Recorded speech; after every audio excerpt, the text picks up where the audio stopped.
G'day, we're here today with Greg Smargiassi, the CEO of our CFO. Mike, how are you? Very good. Happy New Year. And you? Look, today we're talking about purpose and strategic direction, and how do you get that message from strategy, from the boardroom, down to the grassroots level and turn it into tangible action. And a lot of businesses struggle with this in our experience, and we thought we'd talk to Greg today about some of his experience in this area.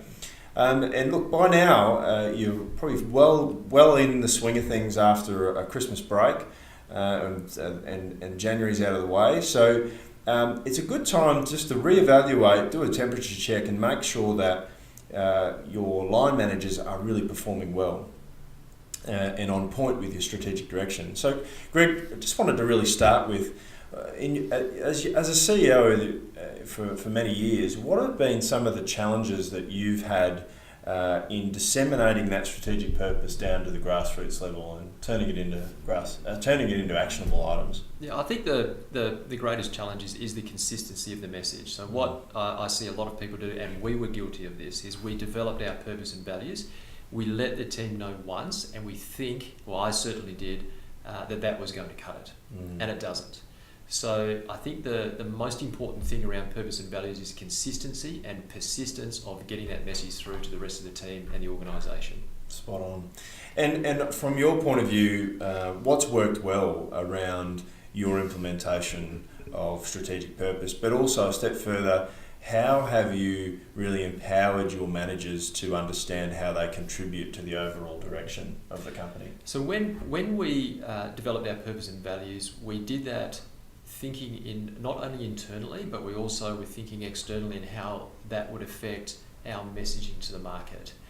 So we're accounting orientated, as you know, and a lot of people feel that accountants make things more complex than they need to be.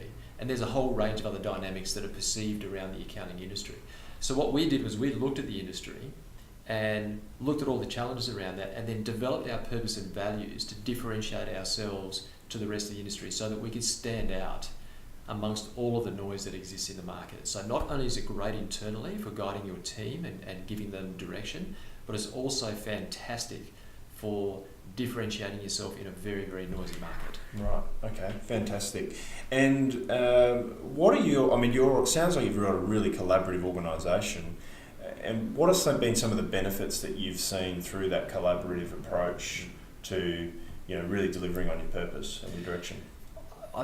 I feel like one of the greatest mistakes that a lot of people make as they're leading businesses or running businesses is they feel like they need to know everything themselves. They've got to have all of the answers. And that puts a cap on where the business can go. So to create a business that is scalable, that is saleable, that is worth something in the market, then we just don't want to rely on any one person in the organisation.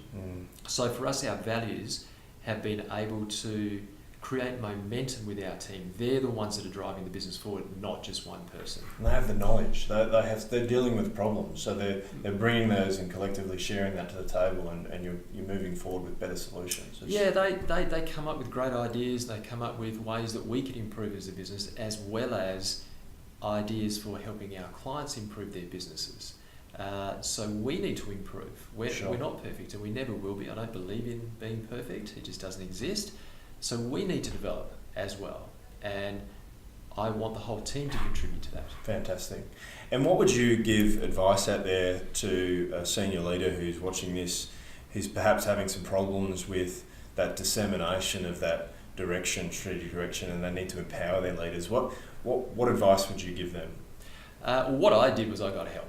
It wasn't an area that I was particularly strong in terms of the way that I was communicating, how I was getting that out amongst the team. So I just went and got some help. And again, I think people take it upon themselves to have the solutions to all the problems, and I don't believe that that's the best way forward. So seek out some help, work out what your strengths are, work out where you're not so strong, and get guidance in those areas, because getting help will help you move faster than you might be able to do doing it by yourself. Brilliant. Guys, there's some great insights there. Thanks so much, Greg. And look, over the next 4 weeks, we're going to be unpacking this issue a bit further, because this is a big issue and can affect so many different areas of performance. So we're going to be looking at collaboration, we're going to be looking at communication, we're going to be looking at alignment, and also training around how you succinctly get your purpose throughout the organisation, but you get it to the grassroots level that's meaningful and gives you some great results. So stay tuned for that. Greg, thanks again. Thanks, and Mike. stay tuned for some more insights in the coming weeks.